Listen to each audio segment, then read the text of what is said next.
guys, welcome back to Borla Chef's Kitchen. Today we're making chickpeas, which are also known as chole or chana in Hindi.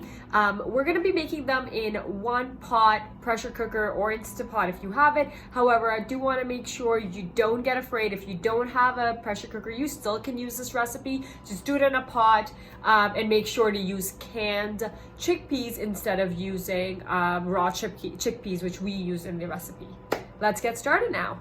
All right, guys, so here are chickpeas that I soaked overnight. I've taken about 2 cups of chickpeas, and they've been really, in terms of soaking it, just make sure they're submerged in the water. There's no specific quantity of water that you need to soak them in.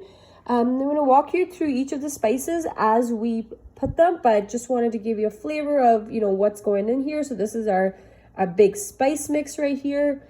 Then we've got onions that I just processed them in a quick processor to make them all mushed up.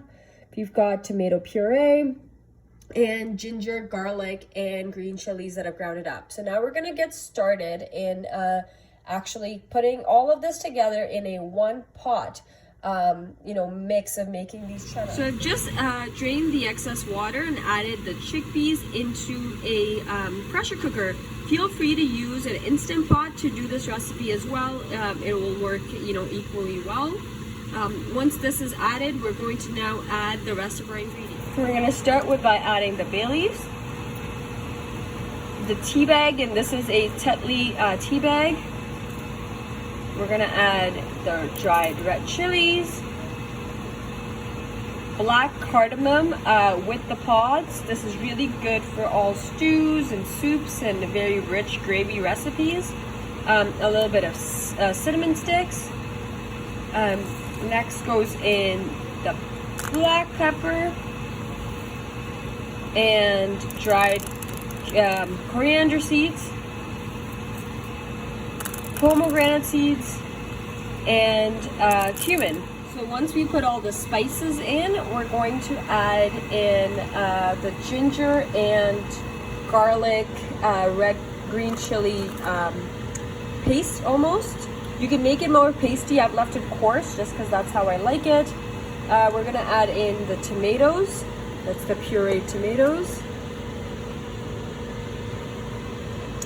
And the pureed onions as well.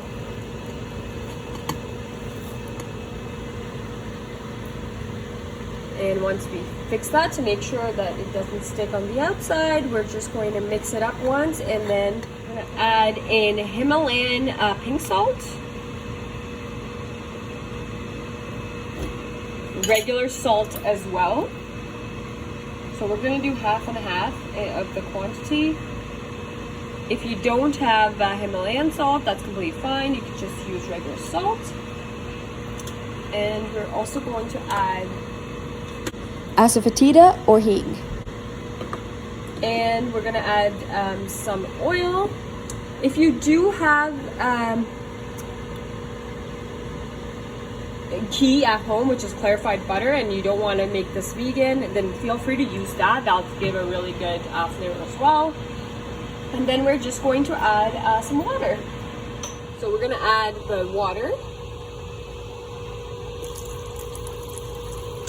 And then once the water is added, it'll allow you to mix it, easier than it was before. So just do a final mix to make sure everything is evenly distributed. So here we mixed it. It was a lot easier to mix it, and you'll see that too with the water. And now we're just going to cover it. And we're going to, so here you have it. What we had done was put on the lid of the pressure cooker, and for the first 15 minutes it was on high, so we had about 4 to 5 whistles before the steam whistles before we decreased the heat up to low to medium range, and then kept it on for about an additional 30 minutes. And then once we turned the heat off after that incremental 30 minutes, so that's total 45 minutes by now, we did let the steam release naturally. So again, you could do something very similar with your Instant Pot.